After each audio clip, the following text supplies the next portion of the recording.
Alors, comme promis, oh là, je suis fagotée n'importe comment. Comme promis à Geneux, allez, je vous fais la petite recette des perles du Japon. Adoré, Geneux n'attend que ça. Donc nous sommes partis avec les perles du Japon. Pour ça, il nous faut quoi?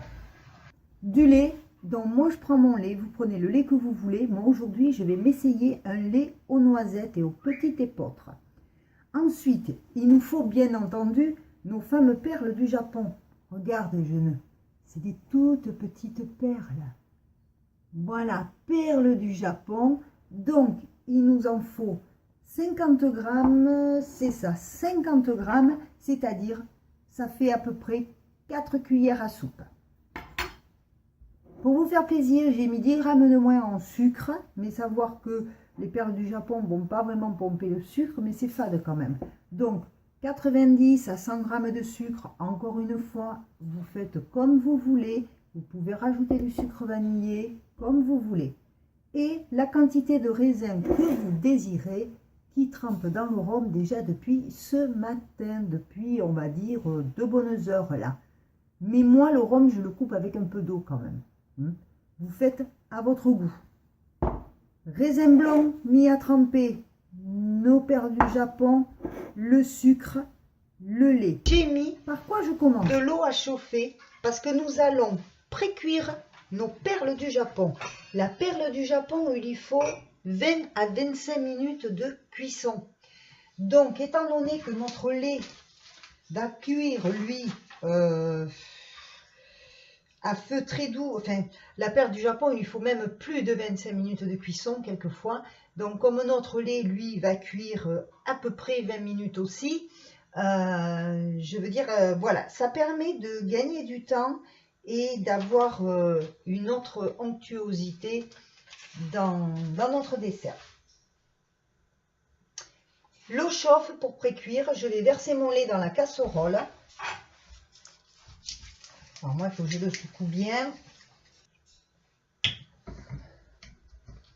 Alors, pour les sans gluten, là, je suis en train d'essayer un lait aux noisettes, épeautres. Et regardez, c'est bien marqué sans sucre ajouté. On va essayer ça. Ça sent de la noisette en tout cas. Oh là là là là, cette couleur de noisette. Mais ça sent vraiment la noisette, je vous assure. Hein. Magnifique. Alors là, mes perles du Japon, elles vont être formidables.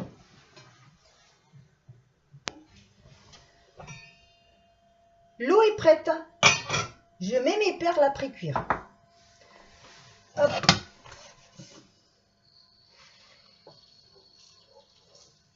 Alors, on va les pré-cuire à peu près 5, voire entre 5 et 10 minutes, tranquillement, jusqu'à ce que la partie translucide commence à apparaître.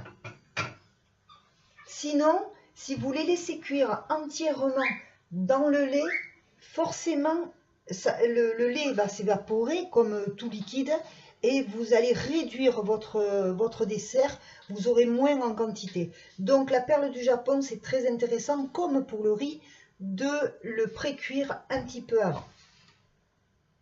Voilà. Alors là, je vous montre la cuisson des perles du Japon. Nous sommes en début de cuisson et comme tu peux constater, je vais essayer d'en attraper quelques-unes. Hop. Tu vois, la perle est blanche et elle commence à avoir l'entourage légèrement transparent. Hop, je m'approche trop. Oui. Voilà, on le voit un petit peu là. Vous voyez, le tour de la perle commence à être un peu transparent pour certaines.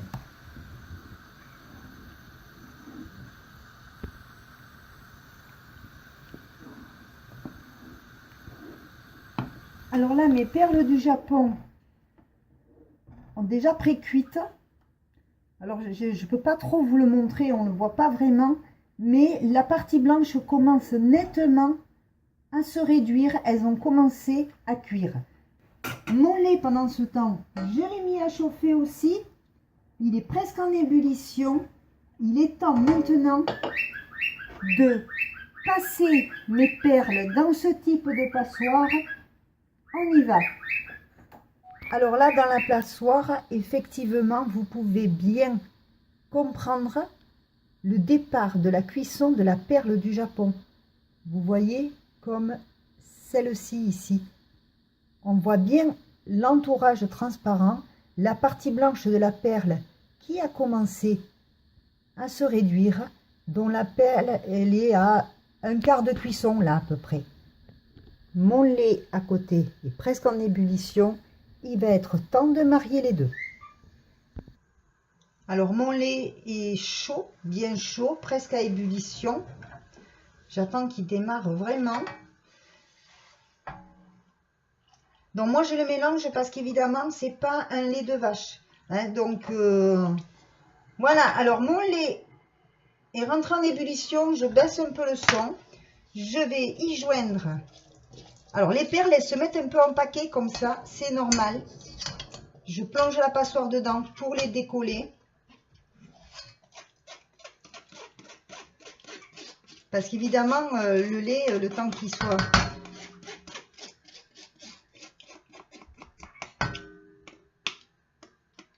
J'ai fait attendre les perles, ce qui fait que... Et là, je prends un fouet pour bien séparer les perles dans le lait. Et bien, on va laisser cuire ça à petite ébullition, à peu près pendant 20 bonnes minutes.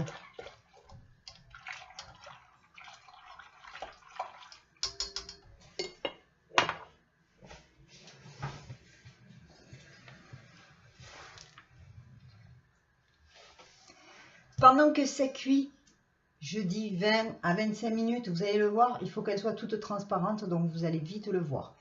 Dès l'instant où vos perles, un peu avant la fin de la cuisson, je vous le dirai quand il reste presque plus de blanc, voilà, on va rajouter le sucre et nos raisins. Pendant ce temps, moi, pendant que ça cuit, je vais préparer mes beaux petits ramequins. À tout à l'heure.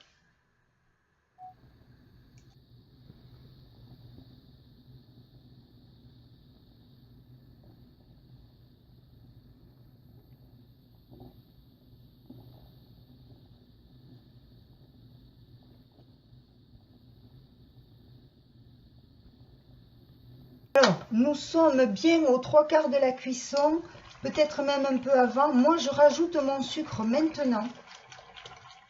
Parce que comme c'est pas un lait de vache, que c'est un lait végétal, si je veux que mon dessert soit un peu contenu et un peu confit pour que ça tienne, je le rajoute un peu plus tôt. Mais vous pouvez faire pareil aussi, c'est pas un souci. Donc, on mélange bien. Et je vais vous montrer dans une cuillère à soupe à peu près où on en est avec cette cuisson. Alors là, comme vous pouvez le voir, nous sommes à 3/4 cuisson à peu près. Hop là. Vous voyez, le blanc a presque tout disparu. Et je peux vous dire que mon lait, regardez la perle qui est toute seule là. Il y en a qui sont cuites, d'autres moins. Donc voilà, on va laisser épaissir tout ça. Là, vous voyez, le blanc disparaît. La perle est en train de cuire. Et je peux vous dire que ça sent bon la noisette chez moi. Alors, un petit truc. Mais là, vous ne voyez pas bien. Un petit truc. Là, j'ai pris un peu de mon lait avec une cuillère à soupe que j'ai mis dans ce récipient. Et j'essaie, pas évident, de contrôler l'onctuosité de mon laitage. En sachant qu'en refroidissant, il va quand même épaissir. Mais moi, comme je vous ai dit, je suis sur un lait végétal, j'ai peur que ce soit un peu juste. Donc ce petit peu de lait là, mine de rien, j'ai pas d'aguar-aguar, je l'ai oublié. C'est l'idéal pour gélifier votre dessert. Normalement, ça devrait aller. Mais comme j'ai un petit doute, je laisse refroidir ça et je vais faire un truc bien particulier. Vous allez voir, il y a une autre astuce si votre laitage est trop liquide. Regardez. Alors, si votre laitage est trop liquide, vous prenez dans une petite passette comme ça un petit peu de fleur de maïs. C'est la farine, je ne dirais pas le nom, mais c'est la farine de maïs, mais c'est la fleur de maïs. Vous allez la tamiser dans votre lait que vous avez laissé refroidir. Un petit peu. Si je prenais le matériel avant, ça serait mieux. Je le fouette bien. Ça va remplacer notre fameuse aguar-aguar. Il n'y a pas besoin d'en mettre beaucoup, hein, parce que moi je laisse bien cuire mes perles du Japon. Voilà, là je pense qu'il y en aura assez. Vous voyez, il en faut vraiment très peu. Vous épaississez cette partie là et vous mettez tout ça dans votre casserole, dans votre laitage. Évidemment, il va y avoir réaction dans les dernières minutes de cuisson et vous allez résoudre votre petit souci d'aguar-aguar ou de laitage trop liquide. À tout à l'heure pour le dressage, parce que moi c'est bientôt cuit. Je vais vous montrer comment la perle est transparente quand elle est bien cuite.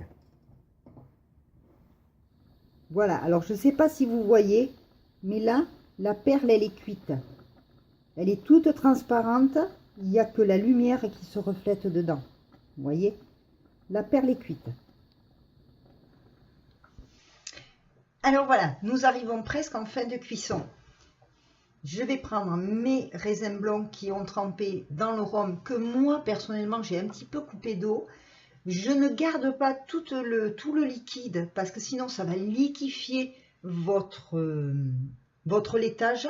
Donc je passe un peu, j'en ai laissé à peine un peu pour que ce soit bien parfumé, mais je peux vous garantir que quand vous regardez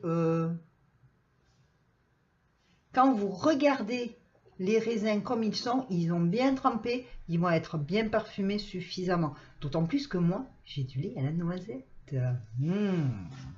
Alors on y va, je les rajoute.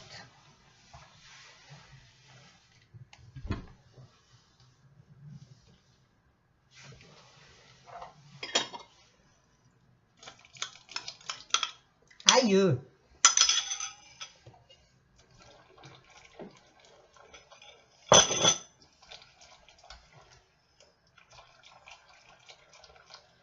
Voilà, et on laisse finir de cuire un peu plus.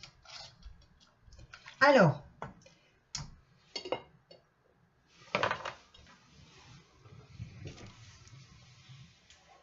vous, avec du lait de vache, il est préférable que vous précuisiez un petit peu vos perles du Japon avant ou votre riz, pour gagner du temps, mais de façon à ne pas avoir quelque chose de trop pâteux et de perdre de la quantité de lait. Moi, il s'avère que je fais sur un lait végétal. Donc, pour les gens qui ne supportent pas le lactose et qui vont utiliser ce lait-là, éventuellement, suivant les laits, alors pour le chocolat, je précuis avant, mais là, pour la noisette, c'est la première fois que j'essaie. Je pense que j'aurais pu me dispenser de précuire parce que, évidemment, dans le lait végétal, il n'y a pas les mêmes particules et les mêmes matières grasses qu'il y a dans le lait de vache, donc il va y avoir un souci d'onctuosité et d'épaississement. Il se trouve que à ce moment-là, on peut rajouter quelque chose de très naturel. C'est une plante qui s'appelle l'aguar-aguar. On en rajoute un petit peu. Alors pour ça, il faut réserver 2 cuillères à soupe de votre lait froid et ensuite vous dissoudre un peu d'aguar-aguar dans ce lait froid et le rajouter juste la dernière minute de cuisson. C'est ce qui va permettre à votre laitage de rester onctueux et ferme. Je vais laisser cuire un petit peu plus, ça devrait le faire quand même.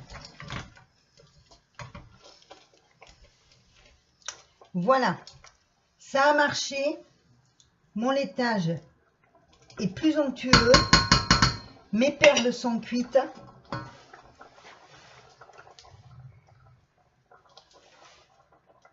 Ouf. Maintenant, c'est prêt à dresser. Donc, vous le savez, dès l'instant où les perles sont complètement transparentes, que vous commencez à avoir de l'onctuosité dans votre laitage, c'est que c'est prêt. Il faut dresser de suite et laisser refroidir. Alors voilà, quand le laitage est cuit, Oups. Quand le laitage est cuit, on ne traîne pas, tout en mélangeant comme il faut, on dresse. Alors moi, je me fais une belle coupe pour moi tout à l'heure, ce soir. Rien que pour moi. De louche, un peu plus. Voilà. On dresse dans des ramequins ou tout aussi bien aussi, ce qui peut se faire, vous pouvez essayer, c'est dresser dans un moule à charlotte. Alors, ouf, c'est lourd. Enfin, pour moi. Je mets d'abord une louche avec un maximum de perles de Japon. J'essaie de faire en sorte qu'il y ait des raisins un petit peu pareils dans chacun des raviers. Soit à peu près pareil pour tout le monde. J'ai rempli tous mes raviers. Tout est prêt à refroidir, comme d'hab. Je goûte, je laisse la cuire. Ben, le lait aux noisettes, essayez. C'est super. Ah ouais. C'est pas mal du tout même. À vous de jouer. Bon appétit. Bisous à toi, je ne régale-toi.